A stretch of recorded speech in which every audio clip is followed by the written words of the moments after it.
Silence, just wind, just ice. Then a Russian submarine cuts through black water, 4 kilometers below the North Pole. It surfaces on nobody's radar. Nobody's watching. And when it reaches the bottom of the ocean, a robotic arm extends and plants a flag. Not a claim, not a treaty, a dare. That was 2007. Since then, the 3 most powerful nations on Earth have been quietly moving warships, filing legal documents, and building military bases in a place most people couldn't point to on a map. Nobody has fired a shot, yet. Here's what most people don't know. The Arctic isn't owned by anyone. Not Russia, not the US, not China. A country that doesn't even border the Arctic, but has decided, apparently, that this doesn't matter. It's a 14 million square kilometer frozen ocean sitting at the top of the world, ringed by 8 nations, governed by international rules that were written when the whole thing was permanently frozen, and therefore, frankly, nobody's problem. Then the ice started melting, and suddenly, everybody's problem. In the last 40 years, the Arctic has warmed 4 times faster than the rest of the planet. What was once nature's most effective lock is turning into the most contested frontier on Earth. Because underneath all that melting ice is something that makes powerful governments stop thinking clearly. Oil, gas, gold, and the fastest shipping routes ever discovered. This is the story of the room everyone suddenly wants to be in, and the 3 people standing in the hallway who all think they own the key. August 2nd, 2007. A Russian submarine called Mir-1 descends nearly 4 kilometers. It reaches the floor of the Arctic Ocean, directly beneath the North Pole, and plants a titanium Russian flag into the seabed. Legally? Meaningless. International law was very clear. You can't claim an ocean floor by sticking a flag in it. Diplomats laughed. Western press called it theater. But here's the thing about theater. Someone wrote the script. While the world was laughing, Russia was building. Military airfields along its northern coast, abandoned after the Soviet collapse, were being quietly reopened. Radar stations, naval bases, an installation on Franz Josef Land, a remote Arctic archipelago. That satellite imagery would later reveal was being expanded into a full-scale military complex. Then in 2010, Russia filed a formal legal claim with the United Nations. The argument, an underwater mountain range called the Lomonosov Ridge, is geologically part of Russia. If accepted, this would hand Moscow sovereign rights over 1.2 million square kilometers of Arctic seabed, an area larger than France, Germany, and Spain combined. The potential resources underneath? Enormous. Independent verification? Near impossible. And the UN's power to actually enforce a ruling? 0. Denmark filed a competing claim to the same ridge.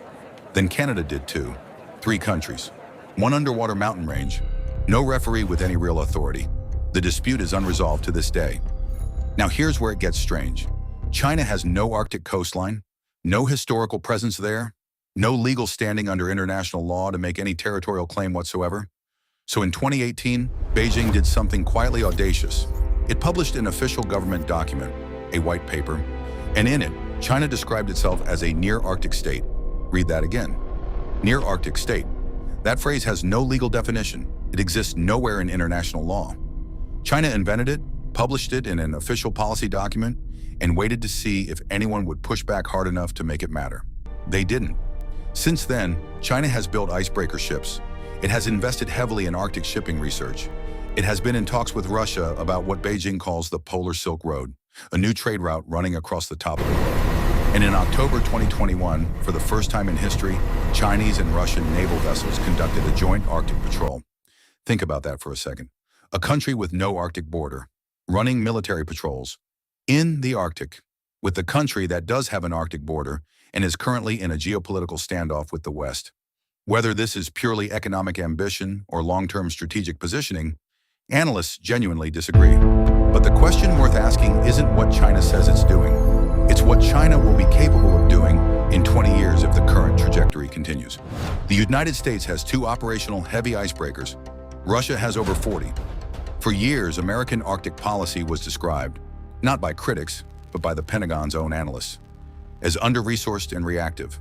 The U.S. is a signatory to UNCLOS, the international treaty that's supposed to govern who owns what in the world's oceans. But the Senate never ratified it, meaning America simultaneously invokes its protections when convenient and ignores its obligations when inconvenient. That's not a conspiracy theory. That's the official legal position of the United States government. The wake-up call came gradually. A new Pentagon Arctic strategy in 2019. Then in 2023, Finland and Sweden joined NATO, bringing the alliance's northern flank to Russia's doorstep in a way Moscow had spent decades trying to prevent. The board is being set, slowly, deliberately, and in a place with almost no people watching. The U.S. Geological Survey estimates the Arctic holds roughly 13% of the world's undiscovered oil and 30% of its undiscovered natural gas. But here's what the resource numbers miss: shipping routes. Right now, a cargo ship traveling from Shanghai to Rotterdam goes through the Suez Canal. It takes about 30 days.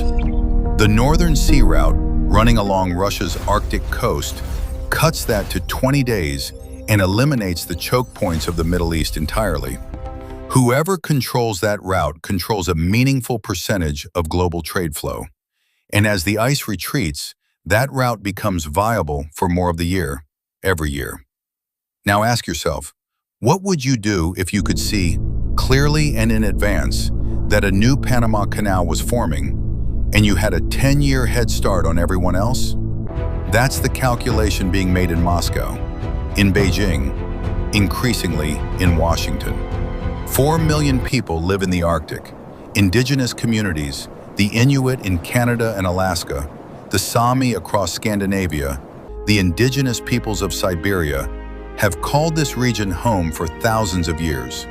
Their hunting routes, their food systems, their buildings, all of it built on permafrost that is now thawing. Coastlines are collapsing. Ice that communities once traveled across in winter no longer forms reliably. Ways of life that survived centuries of brutal cold are being undone, not by war, not by politics, but by temperature. And the people making the decisions about the Arctic's future, in Moscow, Beijing, Washington, Brussels, are largely not the people who live there. This is perhaps the most uncomfortable part of the story. Most likely, nothing dramatic happens. Yet, the competition continues underground. Legal filings, military exercises, infrastructure investment. The great powers circle. They don't touch. The costs of actual conflict are too high, and everyone knows it. Possible. Russia and China formalize their Arctic partnership.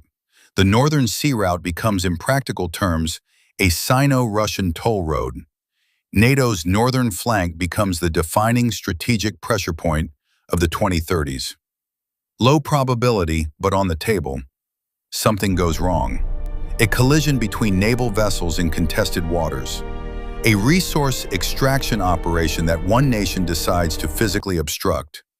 A cyber attack on Arctic infrastructure. In the Arctic's remoteness, with limited communications, limited witnesses, and extreme operational conditions, de-escalation is harder than anywhere else on Earth. Military analysts have a term for this: an incident that gets away from everyone. The Arctic is not a story about ice. It is a story about what happens when the world changes faster than the rules designed to manage it.